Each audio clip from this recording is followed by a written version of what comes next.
अयोध्या में 500 वर्ष बाद रामलला के स्वागत में होगा भव्य दीपोत्सव। 28 लाख दियों की रोशनी में बनेंगे नए रिकॉर्ड।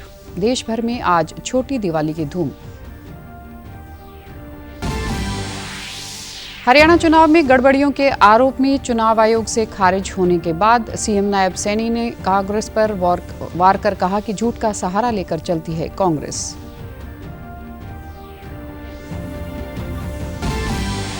और पंजाब के मुख्य चुनाव अधिकारी सिबन सिंह ने राजनीतिक पार्टियों को सौंपी प्रारंभिक मतदाता सूचियां। कहा 28 नवंबर तक दर्ज हो सकेंगे दावे और आपत्तियां।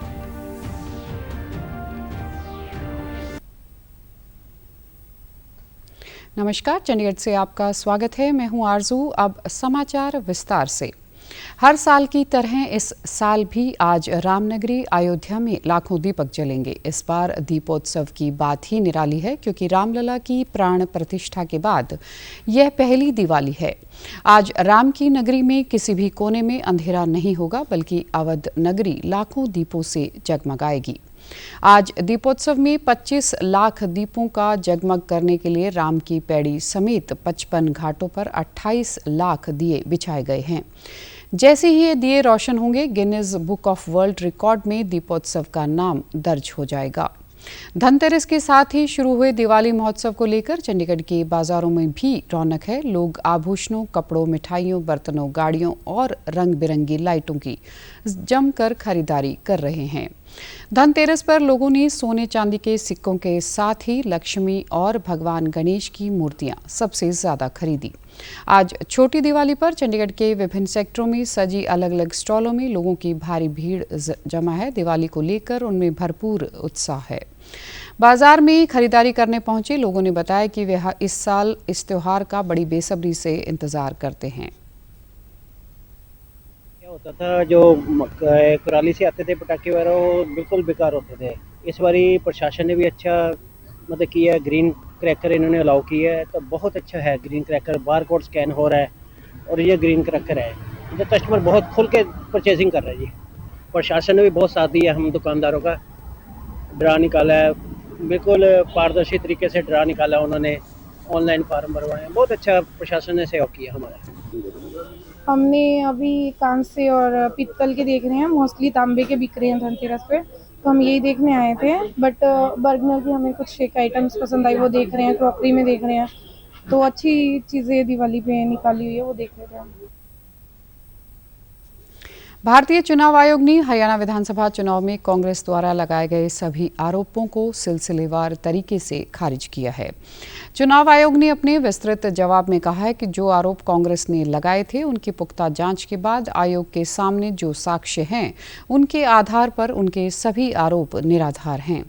आयोग ने कहा कि कांग्रेस उम्मीदवारों के अधिकृत प्रतिनिधि सभी चरणों में मौजूद थे। कांग्रेस ने हरियाणा में जिन 26 विधानसभा क्षेत्रों के बारे में शिकायत की थी, उनका रिटर्निंग अधिकारियों से गहन पुण्य सत्यार्पण किया गया है। इसके बाद आयोग ने कांग्रेस अध्यक्ष को पत्र लिखकर जवाब दिया। चुनाव आयोग ने कांग्रेस सहित समस्त राजनीतिक दलों को आगाह किया है कि चुनाव प्रक्रिया पर आरोप लगाने से पहले साक्ष्यों और तथ्यों की जांच कर लिया करें, क्योंकि इसे लोकतांत्रिक मर्यादाओं को चोट पहुंचती है। आयोग ने कहा कि चुनाव आयोग निष्पक्षता के साथ चुनाव करवाता है। आयोग ने कांग्रेस को चुनाव दर चुनाव ऐसे आरोप लगाने से बचने को कहा है। साथ ही दृढ़ और ठोस कदम उठाकर इस प्रवृत्ति को रोकने के निर्देश दिए हैं। हरियाणा के मुख्यमंत्री नायब सिंह सैनी ने आज हरियाणा सचिवालय में एकता दिवस पर आयोजित कार्यक्रम में शिरकत की। इस दौरान उन्होंने सरदार वल्लभ भाई पटेल को श्रद्धांजलि अर्पित की। इस मौके पर उन्होंने कहा कि आज हम सरदार पटेल की 150वीं जयंती को राष्ट्रीय एकता दिवस के रूप में मना रहे हैं। भारत आज भी उनके लिए गए फैसलों का लाभ उठा रहा है। प्रधानमंत्री मोदी ने स्टैच्यू ऑफ यूनिटी बनाकर सरदार वल्लभ भाई पटेल को सच्ची श्रद्धांजलि दी है। इस मौके पर सीएम ने प्रदेशवासियों को दिवाली की शुभकामनाएं देते हुए कहा कि मैं भगवान श्री राम से प्रार्थना करता हूं कि वे हमें एक मजबूत हरियाणा बनाने का आशीर्वाद दें। इससे पहले मीडिया से बातचीत में सीएम नायब सैनी ने चुनाव आयोग का आभार जताते हुए कहा कि आयोग ने लोगों की भावनाओं को समझा और कांग्रेस के झूठ को नकारा है। कांग्रेस हमेशा से ही झूठ की राजनीति करती आ रही है। कांग्रेस का झूठ अब बिकने वाला नहीं है।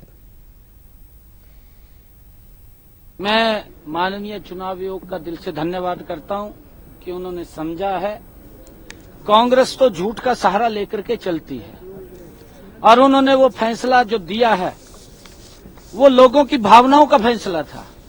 माननीय चुनाव आयोग ने जो कांग्रेस के उस झूठ को नकारा है, क्योंकि कांग्रेस लगातार झूठ का सहारा लेकर के वो कहीं ना कहीं लगी रहती है कि हमें कामों के ऊपर तो वोट नहीं मिलता, झूठ से अगर वोट मिल जाए तो लोगों का शोषण कर लें। और मैं चुनाव आयोग की उस फैसले का स्वागत करता हूं। चुनाव आयोग ने जो फैसला दिया है कांग्रेस के झूठ को नकारा है।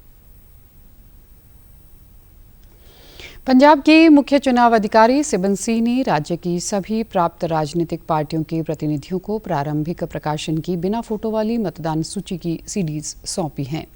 सिबन सिंह ने बताया कि 29 अक्टूबर 2024 को प्रारंभिक मतदाता सूची के प्रकाशन के समय पंजाब में कुल मतदाताओं की संख्या 2,12,81,800 है। इनमें पुरुष मतदाता 1,11,84,385, महिलाएं 1,96,664, तीसरे लिंग के 751, एनआरआई 1,610, दिव्यांग मतदाता 1,55,578 और सर्विस मतदाता 1,01,793 हैं। उन्होंने आगे बताया कि इस समय पंजाब में कुल मतदान केंद्रों की संख्या 24,466 है, जिसमें शहरी मतदान केंद्रों की संख्या 8,062 और ग्रामीण मतदान केंद्रों की संख्या 16,384 है। उन्होंने बताया कि प्रारंभिक मतदाता सूची से संबंधित दावे और आपत्तियां दर्ज करने की अंतिम तिथि 28 नवंबर 2024 है। इस दौरान मतदाता जागरूकता बढ़ाने के लिए 29 अक्टूबर से 28 नवंबर 2024 तक स्वीप गतिविधियां भी चलाई जाएंगी। पंजाब और हरियाणा हाईकोर्ट ने कहा कि नगर निगम चुनाव के दौरान वीडियोग्राफी की अनिवार्यता और आवश्यकता राज्य चुनाव आयोग के विशेष अधिकार क्षेत्र में है। मुख्य न्यायाधीश शील नागू और न्यायमूर्ति अनिल खेत्रपाल की पीठ ने कुलजिंदर सिंह की याचिका पर यह निर्देश दिए हैं।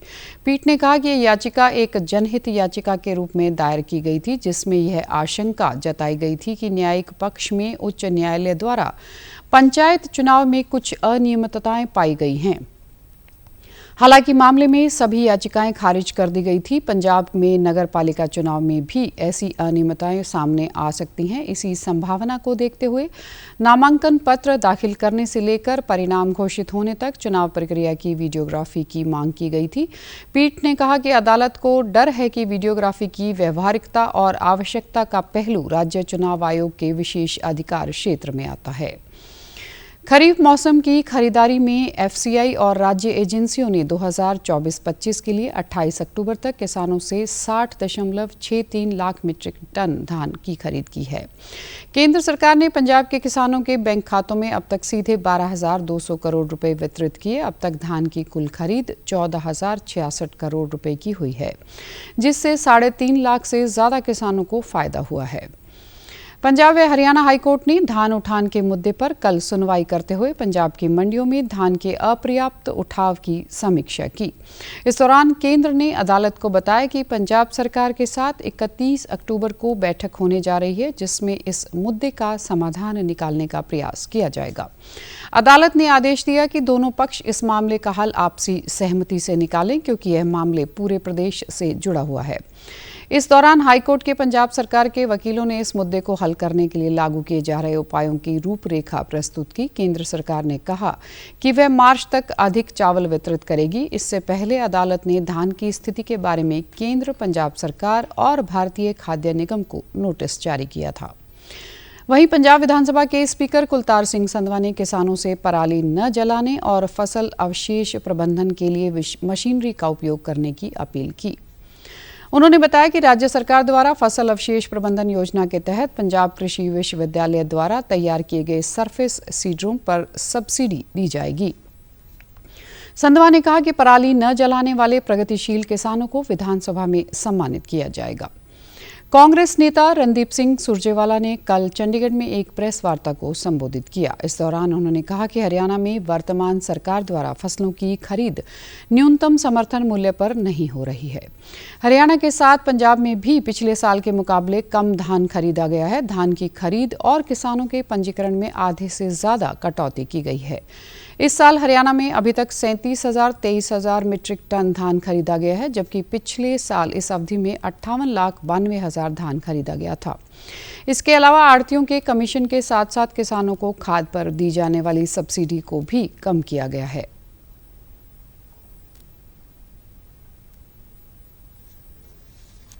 फूड और फर्टिलाइजर सब्सिडी को काट दिया गया। दूसरा पहलू है एमएसपी पर धान की खरीद ना करके एमएसपी को चोर दरवाजे से खत्म किया जा रहा है। तीसरा पहलू है हरियाणा और पंजाब के किसानों को एमएसपी पर धान खरीद के रजिस्ट्रेशन से ही वंचित किया जा रहा है। अगली खेती गेहूं की भी ना हो पाए, इसलिए हरियाणा और पंजाब के किसान को खेती कम करने के लिए, खेती की उपज कम करने के लिए डीएपी और यूरिया उपलब्ध ही नहीं करवाई जा रही। हरियाणा के मुख्यमंत्री नायब सिंह सैनी ने कहा कि प्रधानमंत्री नरेंद्र मोदी द्वारा यू विन पोर्टल का शुभारंभ भारत सरकार की देश के नागरिकों के स्वास्थ्य और सुरक्षा को सुनिश्चित करने की प्रतिबद्धता को दर्शाता है और सभी के लिए बुनियादी व आवश्यक सेवाओं की सार्वभौमिक और समान पहुंच को प्रोत्साहित भी करता है। उन्होंने प्रधानमंत्री का आभार जताते हुए कहा कि हरियाणा का सार्वभौमिक टीकाकरण कार्यक्रम का लक्ष्य सालाना 5,95,000 से अधिक नवजात शिशुओं और 6,80,000 से अधिक गर्भवती महिलाओं तक पहुंचने का है। यू विन प्लेटफॉर्म एक डिजिटल समाधान है जो हर गर्भवती महिला, नवजात शिशु, बच्चे और किशोर के टीकाकरण के लिए ट्रैकिंग की सुविधा प्रदान करता है। लाभार्थियों को यू विन पोर्टल के माध्यम से उनके नियत टीकों के बारे में एसएमएस के माध्यम से समय समय पर अलर्ट मिलता है। उन्होंने बताया कि लगभग 6,000 स्वास्थ्य देखभाल कर्मियों और 20,000 से अधिक मोबिलाइजर को यू विन पोर्टल पर लाभार्थियों के पंजीकरण और टीकाकरण के लिए प्रशिक्षित किया गया है। इसके अलावा लगभग 808 सरकारी और 1,525 निजी स्वास्थ्य सुविधाओं को यू विन पोर्टल पर बनाया गया है और प्रशिक्षित किया गया है। हरियाणा में नियमित टीकाकरण सत्रों के लिए लगभग 29,000 सत्र स्थल यू विन पोर्टल पर बनाए गए हैं। प्रधानमंत्री नरेंद्र मोदी ने कल नई दिल्ली स्थित अखिल भारतीय आयुर्वेदिक संस्थान में धन्वंतरी जयंती और 9वें आयुर्वेद दिवस पर आयोजित कार्यक्रम में 12,800 करोड़ रुपए की स्वास्थ्य परियोजनाओं का शिलान्यास व शुभारंभ किया। इस दौरान पीएम ने आयुष्मान भारत प्रधानमंत्री जन आरोग्य योजना के स्वास्थ्य कवरेज के विस्तार का भी शुभारंभ किया। अब 70 वर्ष और उससे अधिक आयु के सभी लोग इसका लाभ उठा सकेंगे। पीएम ने कुछ ऐसे लाभार्थी बुजुर्गों को आयुष्मान कार्ड भी प्रदान किए। प्रधानमंत्री ने कहा कि उन्होंने चुनाव में गारंटी दी थी कि वे अपने तीसरे कार्यकाल में 70 वर्ष और उससे अधिक के सभी बुजुर्गों को आयुष्मान योजनाओं के दायरे में लाएंगे। पीएम ने कहा कि यह गारंटी पूरी कर दी गई है।